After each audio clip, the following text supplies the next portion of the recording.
Presiden tengah menjalani rapat terbatas mengenai perizinan Pulau Reklamasi Teluk Jakarta. Dari hasil rapat tersebut, Presiden menyetujui mega proyek pembangunan Pulau Reklamasi Teluk Jakarta guna menanggulangi bencana pada tahun 2030. Berdasarkan data yang kami terima, angka penurunan tanah di DKI Jakarta sudah mencapai 12 cm dan diperkirakan seluruh Jakarta Utara akan tenggelam pada tahun 2030. Oleh sebab itu, pembangunan pesisir Ibu Kota Negara atau NCICD merupakan sebuah jawaban untuk Jakarta. Oleh sebab itu, kita harus membicarakan hal-hal yang cukup strategis, yang visioner ke depan untuk mengantisipasi yang mungkin terjadi pada tahun 2030. Setelah mendengar dari hasil rapat Bapak Presiden, selanjutnya kita akan mendengar dari para pengembang dari Pulau Teluk Jakarta pada hari ini. Jadi, kalau pemerintah melanjutkan reklamasi, ini akan mendatangkan sebuah indikasi positif. Bahkan, Kadin melihat bahwa reklamasi itu mendatangkan kemanfaatan bagi keseluruhan masyarakat, begitu.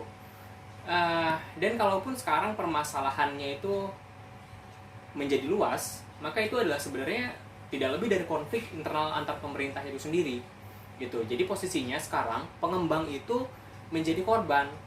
Kalau kita lihat negara-negara maju juga melakukan reklamasi dan itu berhasil untuk mendatangkan keuntungan ekonomi bagi masyarakat dan negaranya. Namun, di lain sisi, Gubernur DKI Jakarta memberhentikan mega proyek pembangunan Pulau Reklamasi Teluk Jakarta karena ditemukannya kajian-kajian hasil ketidaksesuaian dari kondisi lingkungan dan perizinan lainnya. Hal ini sejalan dengan analisis yang ditemukan oleh para aktivis lingkungan dan pemerhati lingkungan mengenai kebijakan pemerintah seatas pembangunan Pulau Reklamasi Teluk Jakarta. Terima kasih atas kesempatan kali ini. Saya selaku Wali Kota Jakarta Utara mengenai permasalahan reklamasi 13 pulau di Teluk Jakarta mendukung penuh pembatalan reklamasi yang terjadi.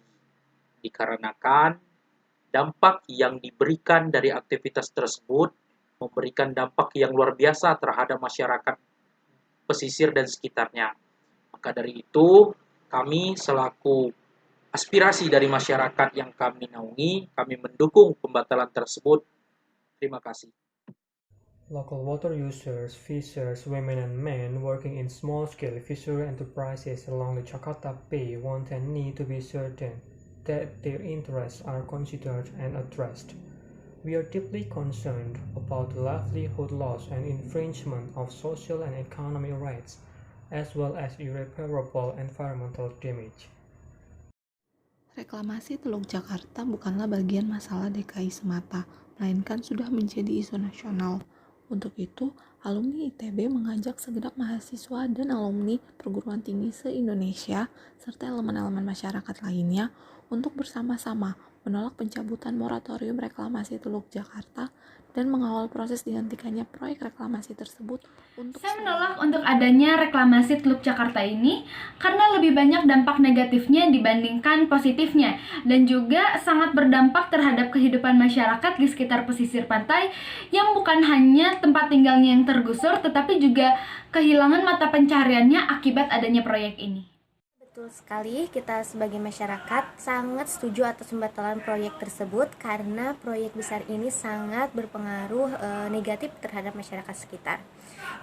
Yang telah kita ketahui sudah ada 4 pulau yang telah dibangun, maka dari itu kita sebagai masyarakat akan menagih perda yang telah ditetapkan oleh pemerintah Provinsi DKI Jakarta atas 4 pulau yang telah dibangun tersebut.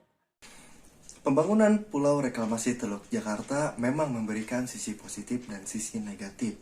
Adapun yang sudah disampaikan oleh beberapa orang ataupun golongan mengenai pro dan kontra dari pembangunan Pulau Reklamasi Teluk Jakarta ini.